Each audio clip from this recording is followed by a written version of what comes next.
Di episod yang lepas saya berkongsi maklumat tentang persediaan awal yang perlu ada sebelum memulakan perjalanan secara backpack, lebih-lebih lagi ke negara Turki. Giriş yapılıyor. Ada suara? Sadece kağıt para girişi yapınız. Dia cakap suruh masuk. Walaupun saya tak faham.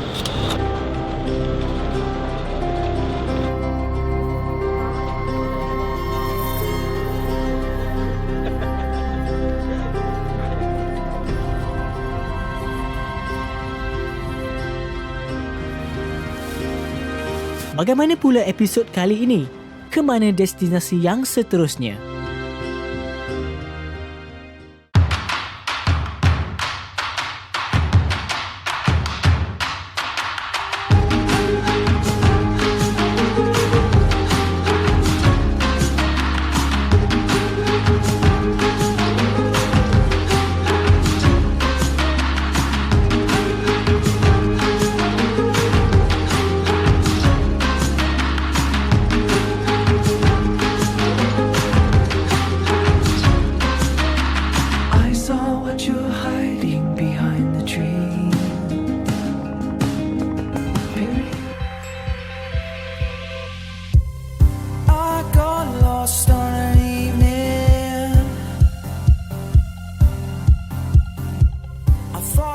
Okey, Assalamualaikum dan salam sejahtera. Sekarang berada di Denizli.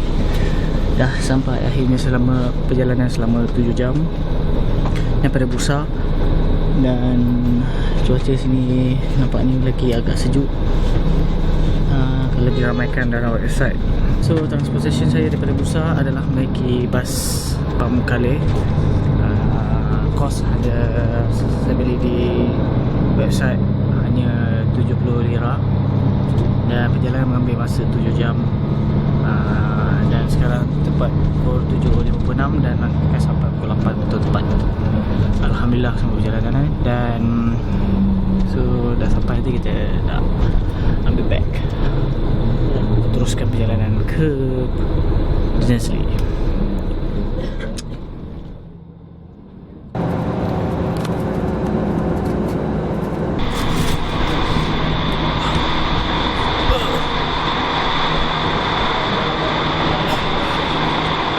Okey, sekarang dah sampai. Sekarang kita berada di Denizli, Pamukkale dan ambil beg.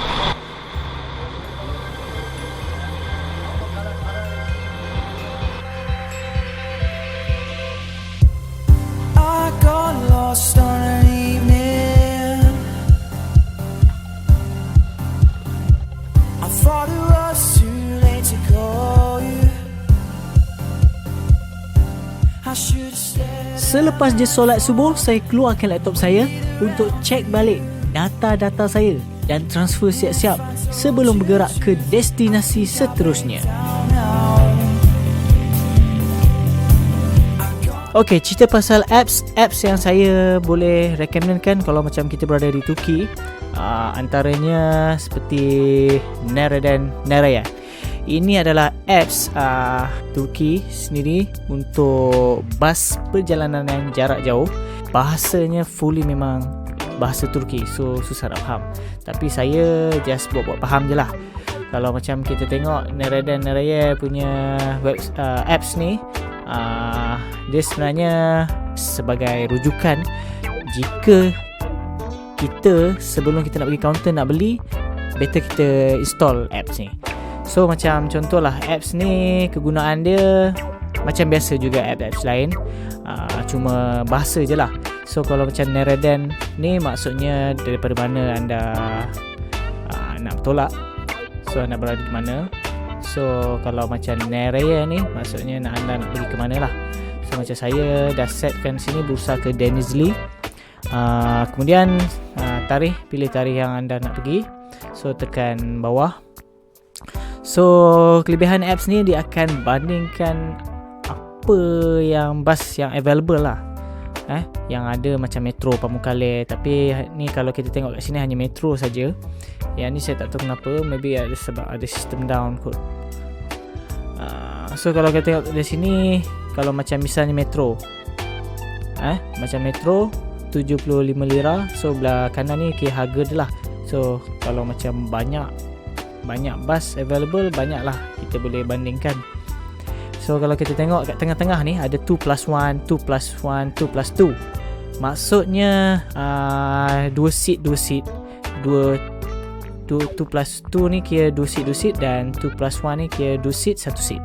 So kalau tengok bawah dia ada 8 SAR, 8 DK ni, maksudnya 8 SAR ni kira dia maksud 8 saat dalam bahasa Turki lah. Saat ni masuk jam, so 8 jam lah.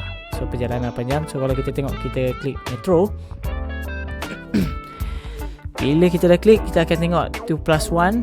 Kalau kita check balik, nampak 2+1 metro, maksudnya 2 seat 1 seat. So kalau yang kita tengok, kalau sini, kalau available yang ada macam 20, 21 ni kira available lah. So kita klik contoh lah macam 20, dia akan keluar by bayan. By bayan ni maksudnya, by ni maksudnya lelaki dan bayan ni maksudnya perempuan. Dia nak tahu anda ni lelaki atau perempuan, supaya bila passenger lain pun kalau dia nak booking, dia akan check available. Kalau macam misalnya kalau berdua lah, kalau seat dua-dua lah, especially macam contoh kita pilih 22, kita tulis by, kita dia lelaki. So next passenger kalau macam misalnya dia nak book 23, kalau dia perempuan dia tak boleh. So jauh ni biasanya dia takkan dudukkan kita lelaki perempuan, melainkan kita suami isteri. Kalau kita single, dia akan cari yang lain lah. Kalau tak, not available lah. Okay, so kalau macam kita pilih seat yang pertama, kita lelaki, dan kita pilih next. So kalau macam ni available lah. Kalau kita sebelum kita pergi counter, dia punya ni. Kalau macam anda faham bahasa Turki, anda boleh teruskan pembelian lah. Triposo ni guide kalau macam kita nak pergi tempat yang mana kita nak pergi, especially, so dia dah available. Kita just sign in dalam, lepas tu just type je kita nak pergi mana. Kalau macam kita nak pergi Istanbul ataupun tempat yang spesifik macam Pamukkale,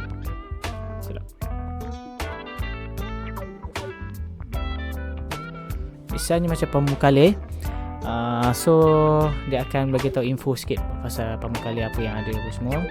Dan juga currency juga kawasan sana, dan culture juga, apa yang ada di sana semua direct. So macam weather juga available, dan segala-gala info makan, tempat makan apa semua ada kat sini. So dia dah pack kat sini. Terpulang pada anda kalau nak install apps ni, ataupun apps World seperti Turki ni juga, dia ada version World. Dan live tracker pun boleh. So anda boleh track diri anda di mana, jika anda lebih-lebih lagi kawasan-kawasan ni macam bandar lah, especially saya recommendkan ni lah. So dan juga kalau di Turki ni, Istanbul, kebanyakan penduduk masyarakat tempatan di sana memang banyak boleh bahasa Inggeris. Tapi kalau berbanding dengan Konya, Bursa, tempat-tempat jauh daripada pusat bandar ni, memang susah lah. Kita nak kena communicate lah, atau showkan anda untuk install juga apps Google Translate. So supaya anda boleh translate, cakap, faham lah apa yang nak buat dengan Google Translate ni. So itu saja untuk apps yang saya boleh kongsikan di Turki. Baik.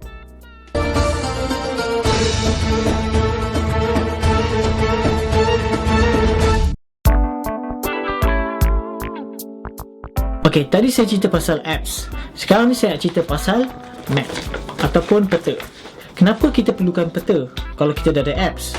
Penggunaan apps ni biasanya saya gunakan hanya pada nak mencari info ataupun nak mencari maklumat tentang kita, kawasan-kawasan yang kita nak pergi, ataupun transportation dan sebagainya. Penggunaan peta biasanya untuk penggunaan yang selalu.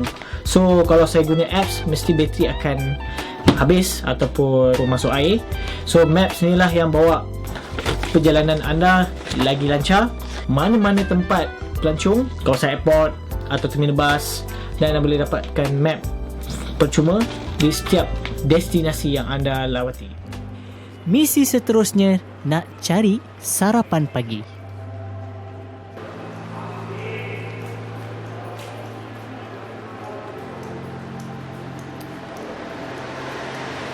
Tapi dalam perjalanan tu, terjumpa pula satu kedai ni. Tapi ini bukan kedai jual beg tau, tapi kedai simpan beg.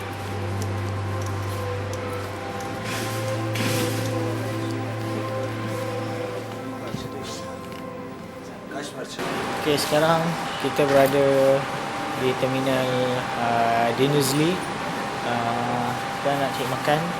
Tapi kalau kita akan pergi ke Pamukkale dan saya akan cari transport yang akan ke Pamukkale sebentar lagi. Tapi kalau kat sini kita tengok ni kalau nak simpan beg, kalau macam satu hari 5 Turki lira je. Murah juga kalau nak ni beg. Dan lagi beg berat. Okay, jom kita nak cek makan dulu. Memang nak kena simpan beg ni, lagi-lagilah besar dan berat. Tapi tak apalah, sekejap lagi kita simpan. Yang penting kita sarapan pagi dulu. Nampak macam sedap ni. Jemput makan ni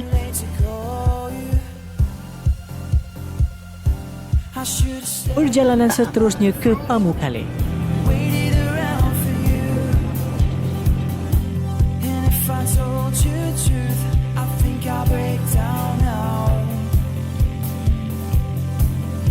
Tempat yang saya nak pergi ni memang begitu unik. Nak tahu apa keunikannya?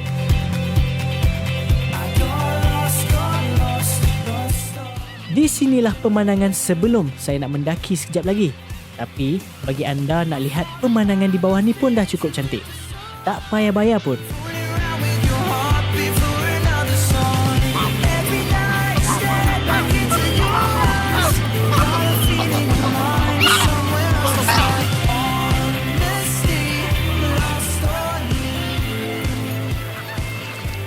So dari sini tadi kami naik van daripada terminal bas. Hanya bayar 3.5 lira. Tak mahal. Dan untuk sampai ke sini sebenarnya dalam setengah jam untuk sampai sini. So lepas tu kita akan kena mendaki sekejap lagi untuk kena naik ke atas. Okay, bye. Sebut je mendaki, nasib baiklah saya dah simpan siap-siap beg kat kedai tu tadi. Tapi nasib juga, security guard tak lepaskan saya masuk pula.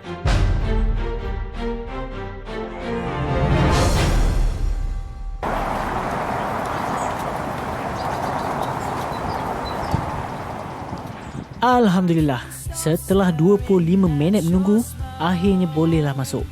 Tapi anda mesti nak tahu kan, apa masalahnya? Runding dengan security tadi, akhirnya dapatlah juga saya masuk. Sebab apa? Kesnya sebab saya bawa stabilizer ni. Diorang ingat pemegang ni mic, tapi sebenarnya pemegang ni bukan mic. So diorang ingat video camera professional. Tu yang susah sikit nak bagi permission. So kita enjoy, continue di atas bukit ini. Jom. Oh, begitu rupanya. Tak apalah. Janji yang penting, kamera saya pun dah lepas, stabilizer saya pun dah boleh masuk.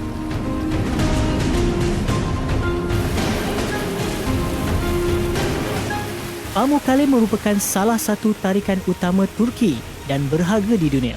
Pemandangan yang indah seperti sebuah rumah putih ini dibina melalui kapas. Air yang mengalir dari bawah tanah suatu ketika dulu pernah memberikan kehidupan kepada bandar kuno Hierapolis. Sekarang ini, ia berperanan membantu Pamukkale menjadi salah satu terma yang paling penting di Turki. Okey, untuk makluman, harga nak masuk kat sini sebanyak 35 lira. So nak masuk, saya bagi tahu kalau nak bawa kamera yang ada mic, better jangan masuk lah. Diorang kadang-kadang security dia agak macam kita ni professional, nak kena minta permission daripada government. Tapi saya tak galakkan anda bawa kamera yang terlalu besar atau mahal lah untuk bawa untuk pergi ke sini.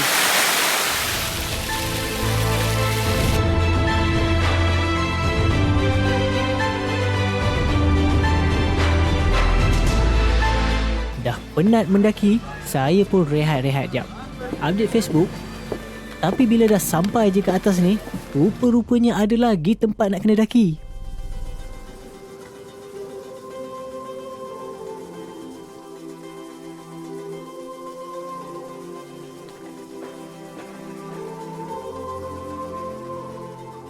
Dan kalau kat tengok kat sini, terdapat pelbagai sepihan-sepihan batu-batu artifak bangunan yang dah roboh, yang ditinggalkan oleh zaman perang dahulu di sini.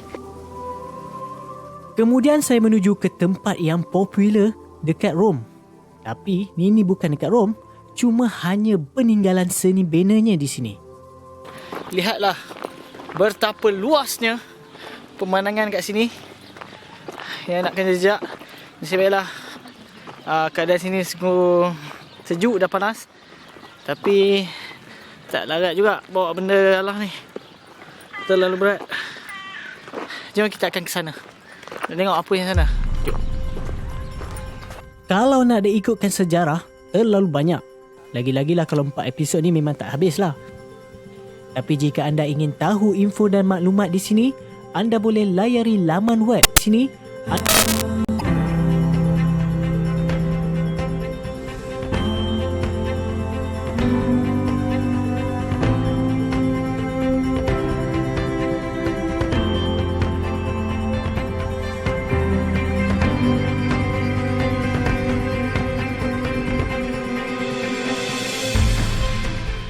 Sejarah yang terbentuk di atas sini yang rasanya ramai tak tahu kot. Sebab kalau nak naik kat sini pun memang kena jalan kaki jauhnya. So harap orang yang terdaya kalau nak mengetahui pasal sejarah kat sini atau melihat sendiri, boleh jalan kaki dan sedikit mendaki ke atas sini. Okay, penat. Allah. So kita continue pendakian kita. Jom.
Selesai je melihat pemandangan di sini, saya pun bergerak ke terminal bas untuk ke destinasi yang seterusnya.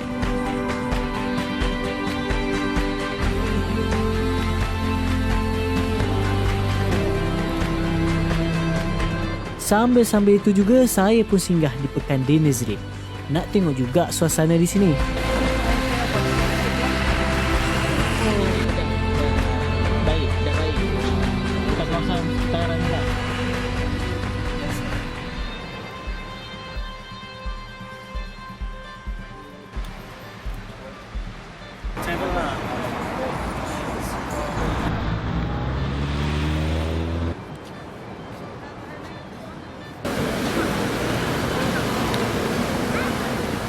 Assalamualaikum. Sekarang kita berada di center of Denizli, dan hari ni, malam ni juga saya akan tolak ke Cappadocia, menaiki bas pukul 11 malam, dan harga tiket yang saya pergi di terminal bas yang saya dapat 50 lira. Saya beli di kaunter, dan perjalanan mengambil masa dalam 10 jam untuk ke Cappadocia. So kita jumpa esok ke Cappadocia. See you.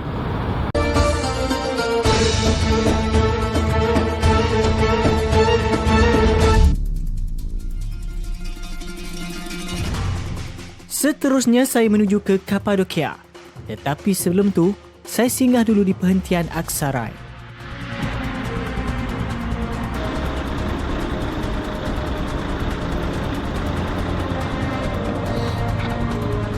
Kita berada di Aksara, wilayah antara wilayah negeri Turki yang terletak berdekatan dengan Cappadocia ataupun nama spesifik Nevşehir.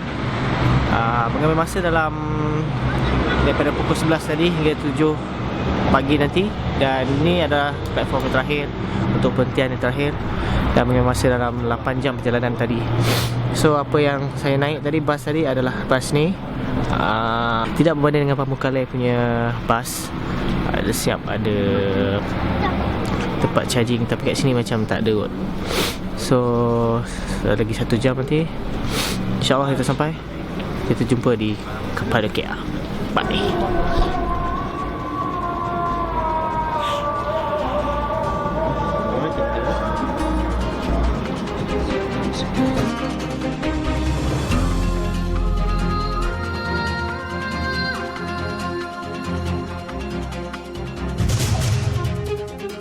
Bagi sesiapa sahaja pertama kali ke sini, anda boleh lihat sepanjang perjalanan dipenuhi dengan landscape gunung ganang dan batu-batuan.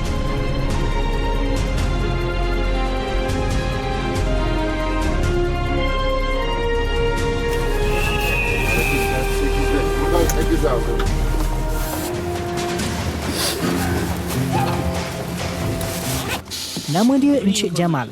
Dia merupakan ejen pelancongan khususnya di kawasan Cappadocia. Ben sizi göndereceğim.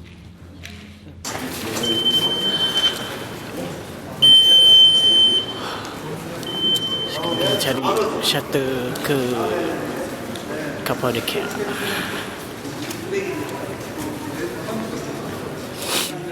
Cappadocia kawasannya agak besar. Lagi-lagilah ini merupakan pertama kali saya ke sini.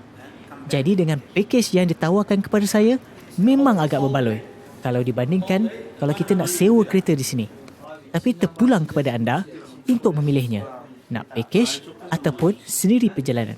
Tapi bagi saya lebih suka berjimat. Bila asyik fikir je nak berjimat, sampai terlupa barang atas bas. Penting pula tu. Tapi jika anda nak tahu dapat ke tak barang saya tu, tunggu di episod yang akan datang dalam My Travel Video Backpack Turkey. Assalamualaikum.